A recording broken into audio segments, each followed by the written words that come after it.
Buonasera e benvenuti a un nuovo appuntamento con Pianeta Dilettanti, tutto ciò che ruota attorno al mondo del calcio dilettanti assieme ai suoi protagonisti. Oggi parliamo dell'Associazione Italiana Arbitri assieme ad Andrea Merlino, che è il presidente del Comitato Regionale AIA. Buonasera e benvenuto. Buonasera Alexis e ti ringrazio per l'invito. L'associazione, che riunisce naturalmente tutti gli arbitri italiani, prevede il reclutamento e anche la formazione dei direttori di gara, ma parliamo subito della composizione invece del comitato regionale AIA, per capire meglio appunto come è composto. Sì, il comitato regionale, da me presieduto, questo è il mio quinto anno di presidenza, è formato da 7 colleghi. Oltre a me c'è un vicepresidente che è Lorenzo Visentini della sezione di Basso Friuli, e ci sono altri colleghi. Abbiamo Valentino Menegoz che segue la promozione nello specifico di Pordenone, Marinella Caissuti che segue la prima categoria, lei della sezione di Udine, Luca Cecotti che è il nostro responsabile degli osservatori, Andrea Bagnariol che segue il calcio a 5, il futsal, Luca Baldoni che è il nostro responsabile amministrativo, perché noi seguiamo anche tutta la parte amministrativa, Moreno Pizzamiglio che è il nostro componente segretario.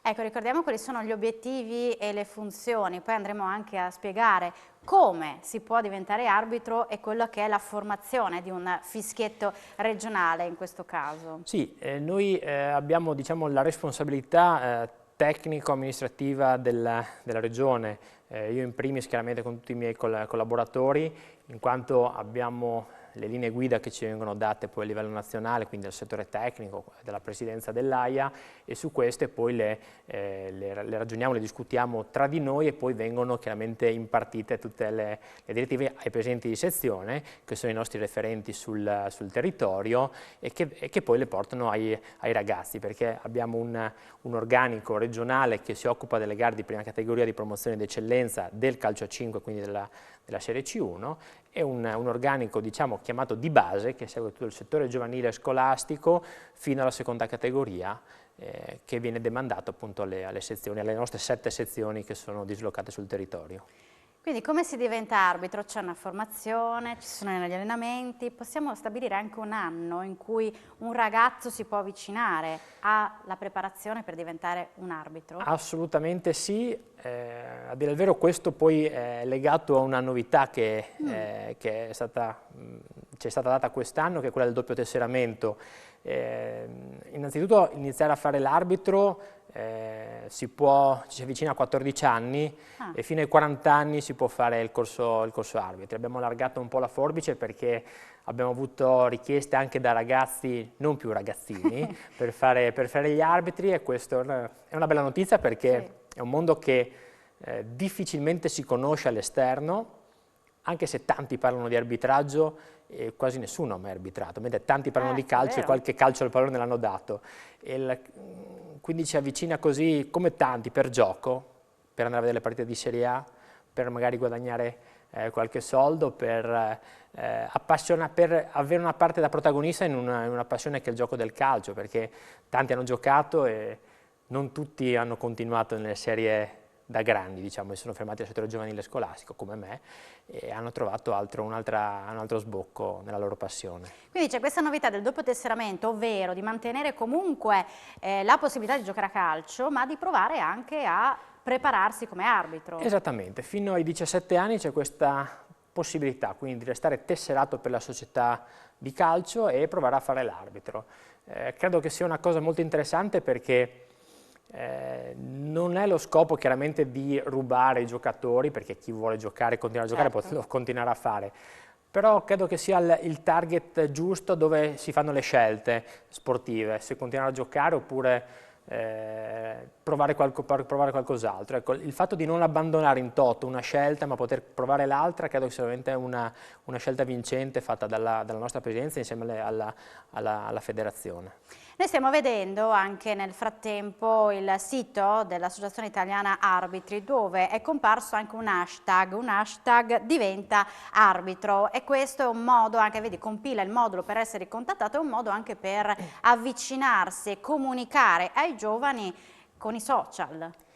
Se noi pensiamo di parlare ai ragazzi come si parlava 20 anni fa, forse solo 10 anni fa siamo fuori strada. I ragazzi oggi sono molto veloci nella comunicazione, hanno bisogno di input chiari, di input veloci, e credo che questo nuovo sito, che è in essere da pochi mesi, sia veramente al passo coi tempi. Abbiamo una squadra anche di comunicazione nuova a livello nazionale, con i referenti poi regionali e sezionali anche in questo, per avere le notizie fresche che arrivano dalla base. Questo forum permette a tutti di compilare e di essere contattati dalla sezione più vicina alla loro residenza, perché ogni anno vengono fatti 2 o 3 corsi arbitri e quindi abbiamo la possibilità ogni anno di implementare il numero degli associati. Ecco, il numero attuale di associati qual è? In regione siamo circa 800, c'è stato un lieve calo, come peraltro in tutta Italia, dovuto alle vicissitudini ben note, però adesso c'è una ripresa, c'è la voglia di risentire l'odore dell'erba, e questo è veramente la cosa più importante. Ma qual è il compito di Andrea Merlino, quindi del presidente dell'AIA regionale, sia per gli arbitri ma anche per le società stesse? Certo, io e i miei collaboratori più stretti gestiamo e organizziamo tutta la parte tecnica dei campionati, quindi le designazioni, proprio ovviamente mandiamo gli arbitri, gli assistenti, gli osservatori sul campo. Oltre a questo abbiamo il compito di coordinarci con le sezioni per far sì che i campionati abbiano lo svolgimento regolare, quindi tutte le designazioni delle partite, c'è un coordinamento per questo tecnico con tutte le sezioni, e in più abbiamo la necessità anche di, dovendo essere al passo coi tempi, di poter ottimizzare le risorse che ci vengono date dalla federazione e dall'AIA, per portare sia la formazione nuova ai giovani, che tutto quello che può servire ai poli di allenamento, al vestiario, per le magliette di allenamento piuttosto che quant'altro ai ragazzi, per fare proseguire l'attività. Abbiamo parlato di designazioni, di formazione e appunto di come diventare arbitri, e non abbiamo parlato anche di come si possono avvicinare le donne al mondo degli arbitri. Le donne è un tema d'attualità molto stretto. Credo che purtroppo nel passato, forse anche nel recente passato, si è visto un po' con diffidenza il ruolo delle donne nel calcio, nello sport. I recenti risultati, che hanno visto anche esordire ragazze con le squadre di Serie A, ci devono far capire alla gente che il calcio e lo sport in generale è un mondo a 360 gradi, quindi non ci sono più bravi e meno bravi. Il progetto che sta portando avanti questa presidenza è quello proprio di un progetto forte con le donne, non di una corsia preferenziale nei loro confronti, ma una formazione tecnica e anche culturale di tutte le persone che gravitano nel mondo del gioco del calcio, per far capire che veramente il mondo del calcio deve essere inclusivo nei confronti di tutte le persone, non solamente dei maschi o delle femmine, fare 2 cose separate. Il mondo del calcio è uno ed è bello per quello. Ci sono state ultimamente delle richieste da parte del mondo femminile per arbitrare? Sì, ogni corso, ogni sezione ha parecchie ragazze. È un mondo che affascina anche le ragazze, perché credo che la bellezza dell'arbitraggio non sia veramente solamente nel fischiare un calcio di rigore in campo, ma sia in una fase di crescita, di formazione umana e di valori che le persone trovano all'interno dell'associazione, il dover decidere in pochi secondi, in una frazione di secondo, il doversi confrontare a volte con persone anche più grandi, fanno crescere rapidamente, e queste, le persone, i ragazzi specialmente, col tempo si accorgono di avere una marcia in più. Ecco, e quindi c'è questo numero anche di donne che si avvicinano al mondo arbitrale, ma che non per forza arrivano dal mondo del calcio, immagino, o sì?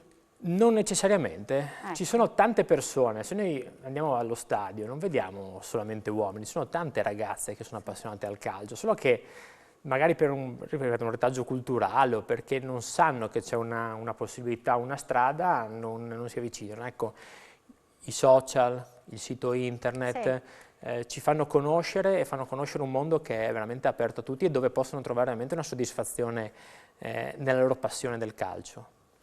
Io ti ringrazio per essere stato in nostra compagnia, perché poi nella prossima puntata andremo a parlare della condizione fisica anche degli arbitri, ma ricordiamo che sì, parliamo di arbitri, ma ci sono anche gli assistenti, no? C'è un gruppo di arbitri che fanno poi parte di una squadra e affrontano una partita, no? Quindi parliamo anche degli assistenti in questo caso, perché sì, fa il corso arbitro, però poi c'è anche chi chiede di fare l'assistente? Certamente. O c'è una designazione? Allora, diciamo che dall'eccellenza in poi c'è una scelta. Ecco.